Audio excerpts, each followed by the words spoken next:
Meanwhile, outside Afghanistan, the images of war continue to linger in the minds of people.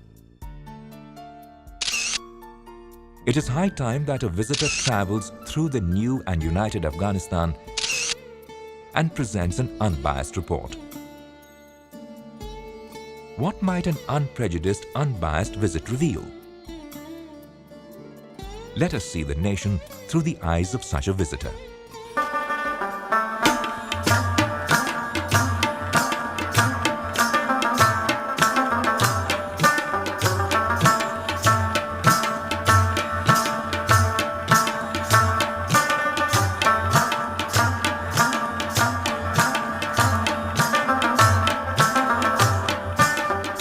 Slowly, children began to trudge to school.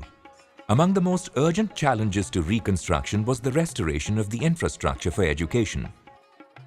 Not that the infrastructural facilities for education were ideal before the war began.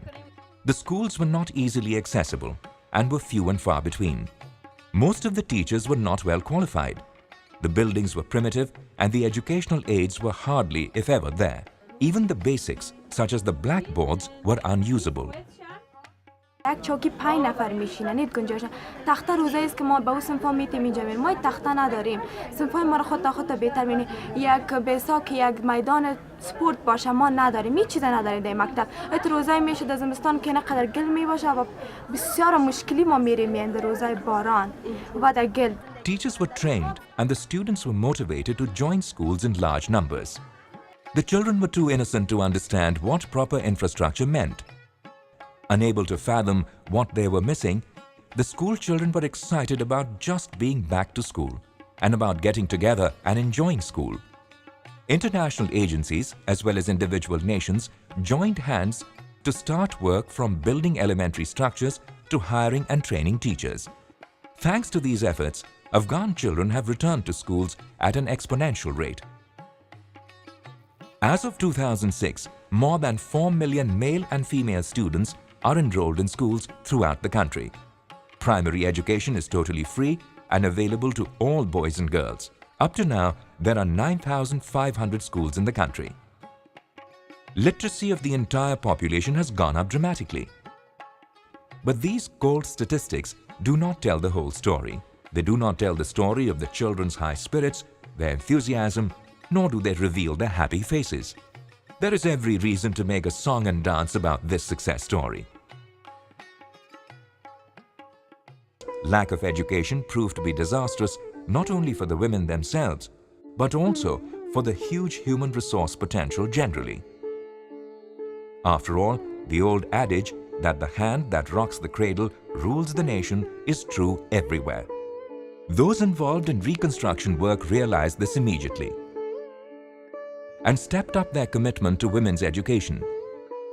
And all the injustices against the Afghan girl child and women were removed through multi-pronged welfare and education strategies.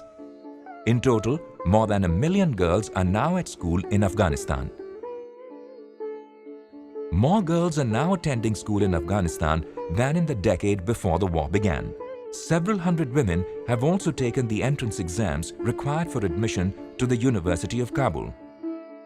However, there is shortage of trained teachers at every level of education. UNICEF and other organizations are training many female teachers.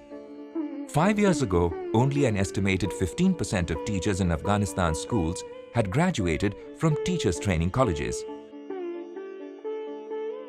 Initially, UNICEF supported the Ministry of Education in providing training for 50,000 primary school teachers with a 10-day refresher course on language, arts, pedagogy, and landmine awareness. Over the past few years, Afghan parents have been investing in their country's future and prosperity by sending their children to school in unprecedented numbers. The Afghan government recently reported that more than 6 million children are enrolled in school this year, including more than 2 million girls. This stands in stark contrast to 2001, when only 700,000 children attended school and all of them boys. Life is getting more and more colorful for the girl child and women of Afghanistan. They can hope for a better future and look forward to a world without hatred and expect to be welcomed with love. women can be empowered with modern education.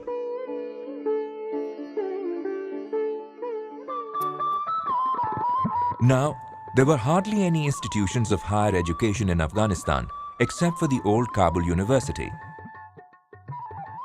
But now, a spectacular shift in the sphere of higher education has taken place.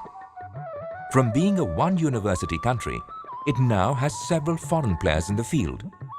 It is estimated that the Kabul University will need $64 million to function again on a basic level.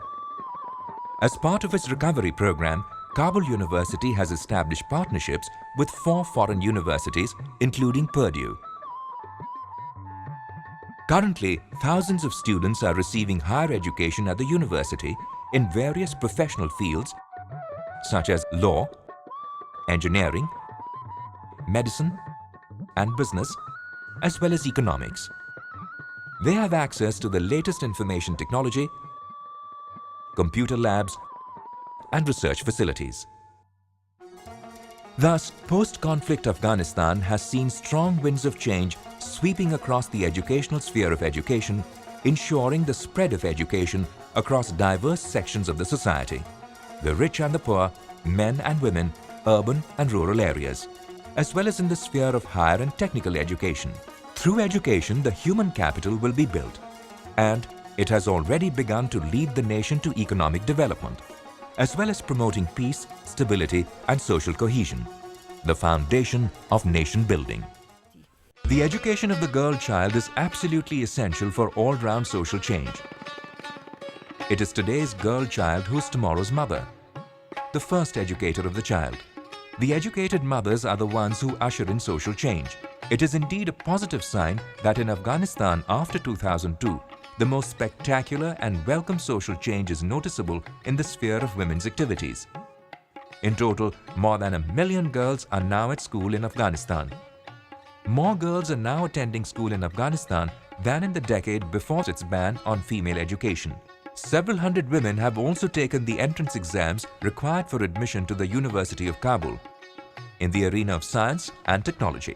Keeping girls and women off the sports arena never helps their development nor that of society. They, being the chief agents of social change, develop team spirit and physical fitness and enjoy sound health and a healthy frame of mind through their participation in sporting activities.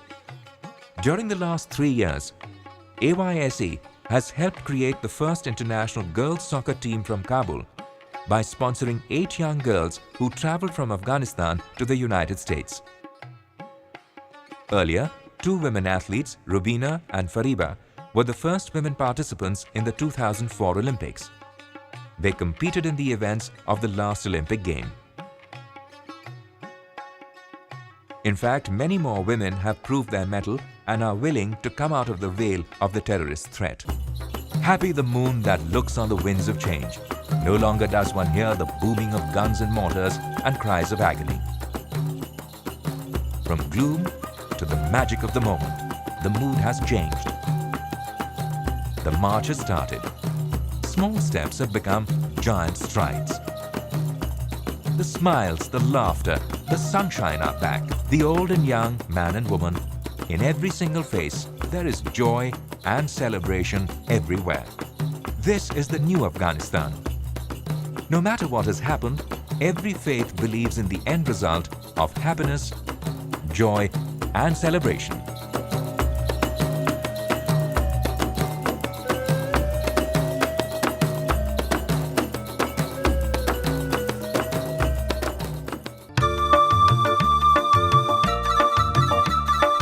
It is time to say goodbye to the experience of the new, united, and reconstructed Afghanistan. What apprehensions one had come to Afghanistan with, and what a glorious experience it has been. Indeed, the winds of change that have swept across the nation since 2002 are a revelation to anyone who's routinely fed the images of the troubled Afghanistan. It is time to say goodbye to the past. It is time to savor the glorious new dawn. Afghanistan is all set to journey to the world of rainbows, where all colors blend and mingle. Let us salute that spectacularly colorful United Afghanistan.